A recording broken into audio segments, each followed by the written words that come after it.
আসসালামু আলাইকুম। কেমন আছেন সবাই? আশা করছি যে যেখান থেকে আমার আজকের ভিডিওটি দেখছেন সবাই অনেক বেশি ভালো আছেন। আলহামদুলিল্লাহ আমরাও বেশ ভালো আছি।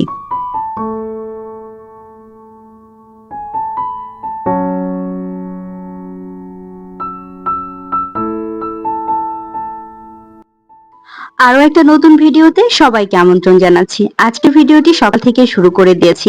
গত রাতে খুব করে বেগুন ভর্তা খেতে ইচ্ছে করছিল, আর সেই সময়টাতে বেগুন বাটা ছিল না, আর এত রাতে আপনাদের ভাইকে বললেও আসলে পাবে না, সবকিছুই বন্ধ হয়ে গিয়েছিল। তো সকাল সকাল ঘুম থেকে উঠেই ছেলে বলেছি আমাকে আগে বেগুন দিয়ে যাও। আমাদের এখানে একটা সুবিধা হচ্ছে সকাল সকালই সমস্ত কিছু ফেরিওয়ালা যারা ফেরি করে থাকেন সবাই চলে আসেন, তো বাসা থেকে কিন্তু সবকিছু নেওয়া যায়।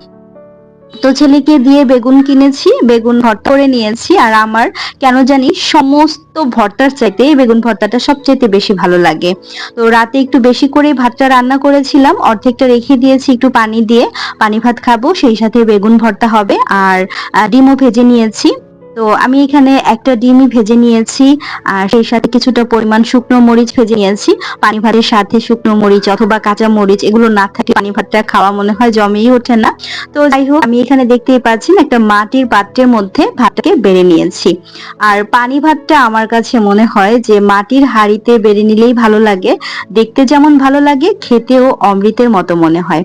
কাঁচা পেঁয়াজ তো সাথে একটা লাগবেই। কাঁচা পেঁয়াজ নিলাম, বেগুন ভর্তাটা নিলাম, সেই সাথে একটু শুকনো মরিচ নিয়ে নেব। তারপরে খুব মজা করেই সকালের নাস্তাটা সেরে ফেলবো। আপনারা কে কে আমার মতো বেগুন ভর্তাটা পছন্দ করেন অবশ্যই কমেন্ট করে জানাবেন। আর আমার কাছে ভাজা বেগুন, পোড়া বেগুন ২ টা ভর্তাই ভালো লাগে, তবে সবচাইতে বেশি পছন্দ করি পোড়া বেগুনের ভর্তা। এই তো আমি আমার প্লেটটা কিন্তু সাজিয়ে নিয়েছি।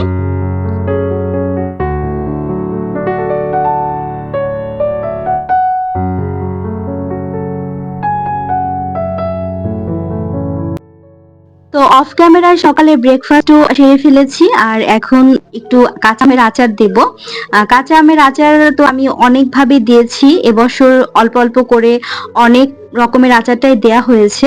তো অথেন্টিক ওয়েতে গ্রামে মা, চাচি, দাদি, নানিরা যেভাবে করে আচার তৈরি করতো টক আচারটা, সেই আচারটাই এখন দেব। আমগুলোকে ছিলে আমি টুকরো টুকরো করে কেটে নিয়েছি। এখন হচ্ছে আমি একটা ব্লেন্ডার জারের মধ্যে ধনিয়া ভিজিয়ে রেখেছিলাম, সরিষা ভিজিয়ে রেখেছিলাম, সেগুলো দিয়ে দিচ্ছি। তারপর তার মধ্যে পাঁচফোড়ন দিলাম, হলুদ দিলাম, এরপর হচ্ছে আমি লাল মরিচের গুঁড়া দিলাম, লবণ দিলাম, আর বেশ কিছুটা পরিমাণ আমি রসুনও দিয়েছি।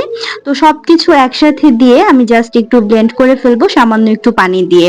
তো এটা আপনারা চাইলে পাটায় বেটে নিতে পারেন, তো আমার হাতে যেহেতু খুব বেশি সময় নেই, আমি জাস্ট একটু ব্লেন্ড করে নিয়েছি। আর ব্লেন্ডারে ব্লেন্ড করলেও কিন্তু সুন্দর একদম বাটা হয়ে যায়, দেখতেই পাচ্ছেন আপনারা। এখন হচ্ছে আমি আমের গায়ে মশলাগুলোকে সুন্দরভাবে একটু মাখিয়ে নেব।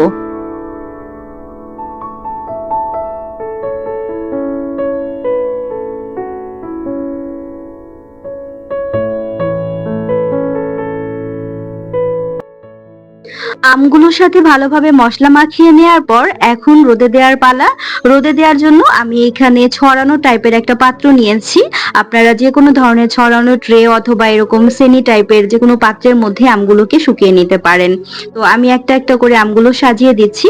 যদি খুব সকাল সকাল করা হয় একদিনে রোদেই কিন্তু আমগুলো খুব সুন্দরভাবে শুকিয়ে যাবে। একটা সাইড ভালোভাবে শুকোলে অন্য সাইডটা আবার উল্টিয়ে দিলেই কিন্তু সারাদিনের রোদেই ভালোভাবে শুকিয়ে যাবে।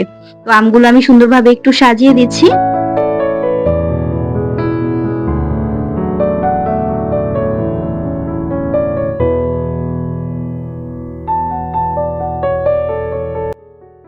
সবগুলো আমের টুকরো পাত্রে সাজিয়ে নেওয়ার পর ছাদে রোদে দিয়ে এসেছি। তো আজকে তো আর আপনাদের সাথে শেয়ার করতে পারবো না, পরবর্তী ভিডিওতে অবশ্যই আপনাদের সাথে শেয়ার করব আচারটা কেমন হয়েছিল।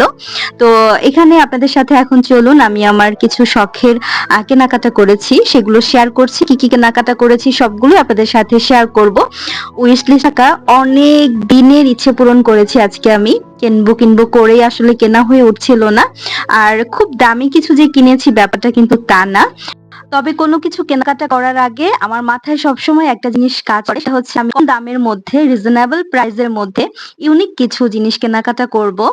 আমি জানি অনেকের কাছেই হয়তোবা এগুলো একদমই তুচ্ছ ব্যাপার। অনেকেই অনেক টাকা খরচ করে কিছু জিনিস কেনাকাটা করেন।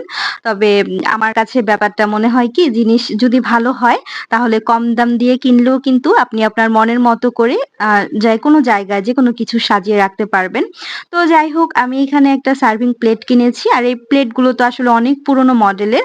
আমি একদমই হোয়াইট কালারের মধ্যে চাচ্ছিলাম, পাইনি। এই প্লেটটা কিন্তু অনেক ভারী। মাঝে, মাঝে দেখা যায় খাবারের ভিডিওগুলো শুট করা হয়। যেজন্য হচ্ছে আমি এই প্লেটটা নিয়েছি। আমার এই টাইপের একটা প্লেট কিন্তু আছে। সেটা হচ্ছে অফ হোয়াইট এর মধ্যে। আর এখানে ছোট্ট মিনি কিউট ২ টা কাপ নিয়েছি আমি। যে ২ টা আমার ভীষণ ভালো লেগেছে। এক দেখাতেই আমার পছন্দ হয়েছে। তবে সাথে যদি একটা সেট থাকতো, মানে ২ টা পিরিচ থাকতো, ভালো লাগতো। তো যেহেতু সাথে ছিল না, পরবর্তী কোনো এক সময় যদি পাই আমি অবশ্যই কিনে আসবো। তো এর পরবর্তীতে আমি যে ২ টা বাটি আপনাদের সাথে শেয়ার করছি, এই ২ টা বাটিও কিন্তু আমার ভীষণ ভালো লেগেছে। মানে সার্ভিং বোল, কারি বাটি যেটাই বলেন না কেন, এই টাইপের একই রকম কালারের ২ টা হ্যান্ডওয়ালা কারি বাটি বা কারি বোল কিন্তু আমার ছিল। আপনারা দেখেছেন দীপার কাছ থেকে আমি নিয়েছিলাম। তো এই কারি বাটি ২ টা কিন্তু আমি খুবই রিজনেবল প্রাইসের মধ্যে পেয়ে গিয়েছি। ২ টার প্রাইস ছিল মাত্র ৳২০০ পার পিস, ৳১০০ করে ছিল। ২ টার কালারই ভীষণ ভালো লাগে আমার। অন্যান্য কালারগুলো ছিল, তবে এই ২ টা কালারই আমার বরাবরই ভালো লাগে। তাই আমি এই ২ টা কালারই নিয়ে নিয়েছি। এখন আপনাদের সাথে চলুন আমার উইশ লিস্টে থাকা যে পছন্দের প্রোডাক্টটা আমি নেব করেছিলাম না, সেই প্রোডাক্টটা শেয়ার করছি। তো তার আগে এখন আপনাদের সাথে আরো একটা প্রোডাক্ট আমি শেয়ার করছি।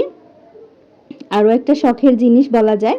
এটা হচ্ছে একটা জুস গ্লাস, জুসের গ্লাস, একটা স্ট্র সহকারে। এই টাইপের গ্লাসগুলো কিন্তু এখন খুবই ভাইরাল, খুবই ট্রেন্ডি। অ্যাস্থেটিক টাইপের ভিডিওগুলো যারা করে থাকেন তারা কিন্তু এই টাইপের জুস জারগুলো বা জুস গ্লাসগুলো ব্যবহার করে থাকেন। তবে কাঠ লিড দেওয়া যেগুলো সেগুলো আমার কাছে ভালো লাগে। সেই টাইপেরগুলো খুঁজেছিলাম, আমি পাইনি। যেটা পেয়েছি সেইটাই আপাতত নিয়ে এসেছি। মাত্র ৳৩০০ প্রাইস নিয়েছিল, যে কারণে আর হাতছাড়া করিনি। তো পরবর্তীতে যখন আমি ওই টাইপের গুলো পাবো সেটাও নিয়ে আসবো। আমি যে দোকানটা থেকে কেনাকাটা করি সেই দোকানে আসলে ছিল না।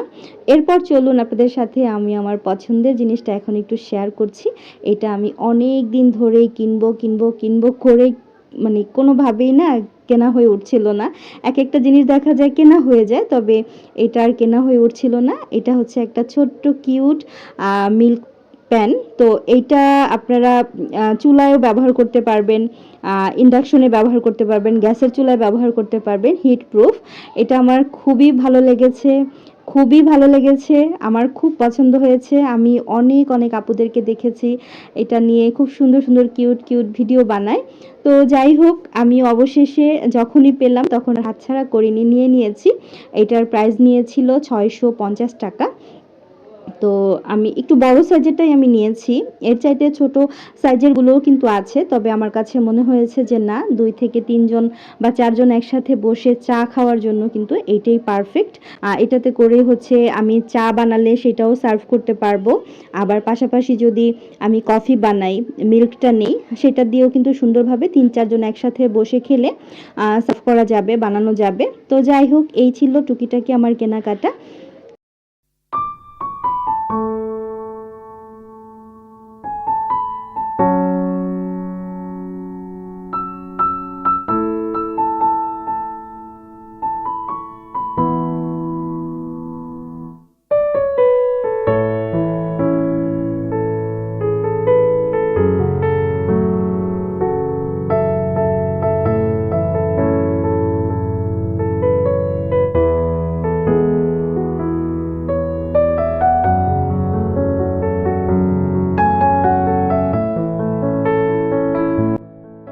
ও আচ্ছা, আরো একটা জিনিস কিনেছি সেটা তো আপনাদের সাথে শেয়ার করতে ভুলেই গেছি। তো যাই হোক, এখানে আমি দেখতেই পাচ্ছেন রুম ডেকোরেশন করার জন্য এখানে একটা আর্টিফিশিয়াল লিফ নিয়েছি, লতা নিয়েছি আমি। এটা হচ্ছে বড়ই ফুলের লতা। ওনারা বলল যাদের কাছ থেকে নিয়েছিলাম আমি। তো এটাও আমার অনেকদিন ধরে দরকার ছিল। কুকিং ভিডিও যখন শেয়ার করি ছোট রিলস আকারে ফেসবুকে যখন শেয়ার করা হয় তখন এই টাইপের আর্টিফিশিয়াল লতাগুলো যখন দেওয়া হয় ভীষণ ভালো লাগে। ভিডিওটা যখন শুট করা হয় তখন বেশ ভালো লাগে। অনেকদিন ধরে ভাবছিলাম আমি এরকম একটা লতা কিনবো, তো আজকে কিনে ফেললাম সুযোগ মতো। তো এই কেমন লেগেছে অবশ্যই কিন্তু আমাকে কমেন্ট করে জানাবেন। তো এটা আমি এখন আপনাদের সাথে একটু সেট করে দেখাবো, চলুন। তো কাঠের জারগুলোকে আমি এরই মাঝে হচ্ছে একটু ক্লিন করে নিয়েছি। তারপরে এই যে দেখতে পাচ্ছেন সুন্দরভাবে একটা কিচেন টাওয়ালের উপরে রেখে দিয়েছি। আর জানালার এই যে এই অংশটাতে হচ্ছে আমি এই লিফটটা দিয়ে দেব। এটা দেখতে বেশ ভালো লাগে যখন ভিডিও শুট করা হয়, তখন সত্যি বলছি আমি যখন অন্যান্য আপুদের ভিডিওগুলো দেখি আমার খুব ভালো লাগে। কিচেনটা সাজাতে আমার মোটামুটি সবসময় বেশ ভালো লাগে। আমার কিচেনটাকে ছোট হলেও মনে হয় কি আমি খুব সুন্দর করে পরিপাটি করে সাজিয়ে গুছিয়ে রাখি, আপনাদের সামনে খুব সুন্দরভাবে প্রেজেন্ট করি। তো যাই হোক, এই যে ফাইনালি আমি হচ্ছে সুন্দরভাবে একটু লতাটা ঝুলিয়ে দিয়েছি। আপনাদের কাছে কেমন লাগছে অবশ্যই আমাকে কমেন্ট করে জানাবেন।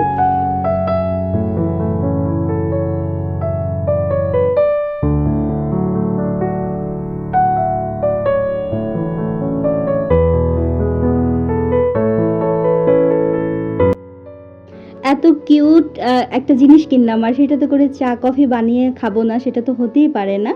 আর আলহামদুলিল্লাহ প্রচণ্ড রকম গরম পড়েছিল কয়েকটা দিন ধরে, বাহিরে প্রচণ্ড রকম বৃষ্টি হচ্ছে, তো ঠান্ডা ঠান্ডা আবহাওয়া ছিল। ভাবলাম এই ফাঁকে একটু চা বানিয়ে নিয়ে আসি, আমার ভিডিওটা শ্যুট করা হয়ে যাবে, আর এই সুযোগে সবাই মিলে একটু চাও পান করে নেব।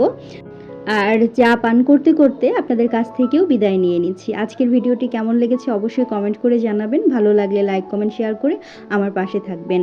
আর এরকম নিত্য নতুন ভিডিও দেখতে চাইলে যারা চ্যানেলটিকে সাবস্ক্রাইব করেনি, চ্যানেলটি সাবস্ক্রাইব করে আমার পাশে থাকবেন। আজকের মতো বিদায় নিচ্ছি। আল্লাহ হাফিজ, আসসালামু আলাইকুম।